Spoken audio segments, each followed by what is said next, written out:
when you talk about open cars, you always fall into this cliche of those vintage cars. I wanted to inspire myself from Calatrava, the architect who did this museum in Valencia, from the stealth bomber, the same thing that inspired me for the Murcielago, but I wanted to go even one step further and doing it even more geometrical.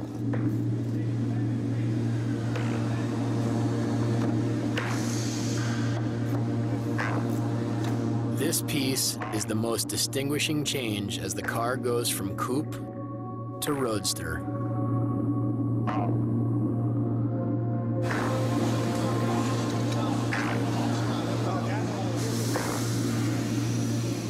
With counterbalancing weights and state-of-the-art hydraulics, those signature scissor doors remind us that they weren't designed that way for fun. With the doors being so long, the upward swing is something you want when you park next to someone and you'd like to get out. They started with a Countach. Countach was the first car we had with a scissor door. I don't know how do you call. I mean, with a system of a door like this. Yeah. And will be always, let's say, a status. I mean, exclusivity of Lamborghini. With the car getting closer to completion, it needs to get around a little easier. So temporary tires are put on, saving 4 places for a soon-to-arrive set of wheels. The people around here clearly take a lot of pride in their hard work, and they know they have stiff competition when it comes to this high-stakes, high-priced world of European supercars. Ferrari is something bigger than us. We are smaller than Ferrari. But for this reason, I think we put much more passion in our cars, because we build less cars, and so it's all handmade, and we put a lot of passion, and I think that our is the best car. Without altering the extreme features of the car, this ride will have the option of mounting a soft rooftop. But like all supercars of this kind, it'll be designed for temporary use only. For example, when it's raining. And one more thing, that softie isn't recommended if you plan on hitting 100. More testing. This time, steering and wheel alignment. Okay.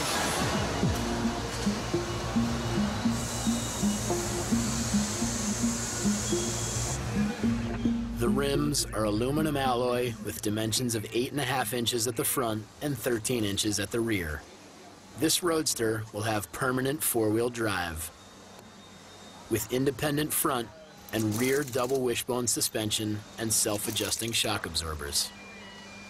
If you want something with more than the standard 6-speed gearbox, for a mere $10,000 extra, you can get an E-Gear with its Formula One-inspired paddle shifter. Since this car is checking out fully and in every way, it's almost time to take it into the dyno booth for a thorough and final testing. It's said that the new Lamborghini era started in 2001 with the Murcielago Coupe, continuing on with the arrival of this new Murcielago Roadster. And speaking of an arrival, as the gang back in California gets ready to have their running of the bulls, they're not fully prepared for a little surprise that Lamborghini has waiting just for them.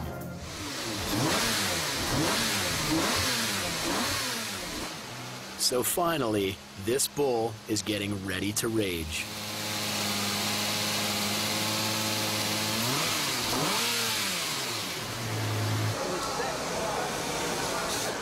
But before the big event, it's gonna need to get branded.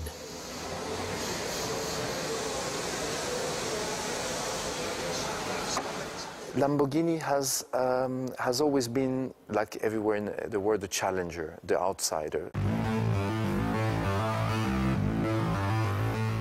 Every part of the body, of your body, touching the car, gets some sensation, some reaction, some feelings. Your hands, your back. Our new Murcielago Roadster has checked out on the dyno, and from the looks of things, it's all good.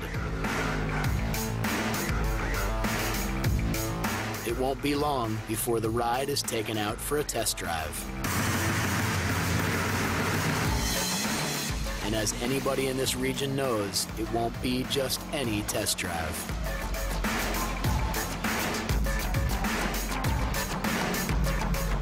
The car is getting delivered to this guy for the run of its life. We have actually clients that send their cars from Hong Kong, from Morocco, from South Africa, to have their cars driven, tested by Valentino, and then having them back. So, while we're getting ready to run our bull, the Lambo owners in California are eager to get their bulls on the road. The bottom line, these folks are ready to run. But first, a surprise. They're unveiling the first production model of one of the most anticipated Lamborghinis ever built. The Lamborghini Murcielago Roadster. And while we've already been studying this gem, it's a brand new sight to these Lambo fanatics. With this import sporting a $15,000 paint upgrade.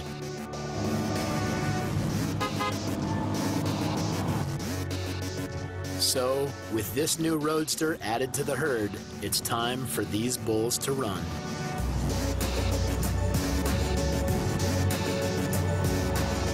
When you really push it, it's literally like, you know, you're blocked in your seat. You know, it's like, I flew once with Blue Angels in F-18. You know, that takeoff was pretty much, you know, actually, it was a little bit more gentler than acceleration in this one for the first couple of seconds, you know, because it's really like, it just slams you down. It's really amazing. Back in Italy, it's also time for this legendary test driver to grab the keys to our new Lambo. I always read about him, and to be the first time driving with him in the Lamborghini I designed was for me a dream. I mean, let's put it like science fiction. It couldn't have happened. It was, this never happened. Valentino Balboni drives Lamborghinis. And he's been doing just that for over 30 years. If that's not the coolest job, what is? I'm sure that the way he drives, he didn't study physics at all, that's for sure, because he don't know anything. He doesn't know anything about gravity, about friction. If he knew what he was doing, he wouldn't do it. How legendary is he? Well, he's taken every make of Lamborghini and he's tested them right here on this simple slab of asphalt. And after all these years, everybody around here knows the name of the road he tests on. Officially is a public road, but it's called Balboni Highway.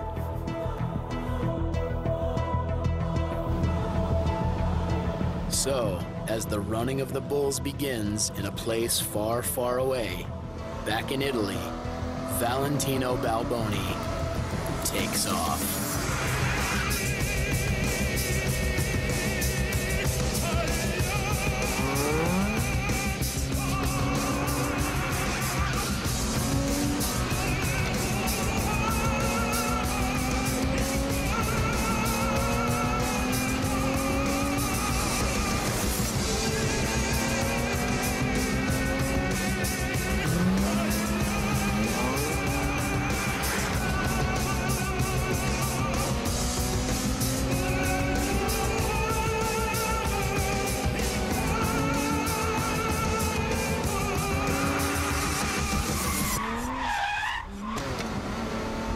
The story goes something like this.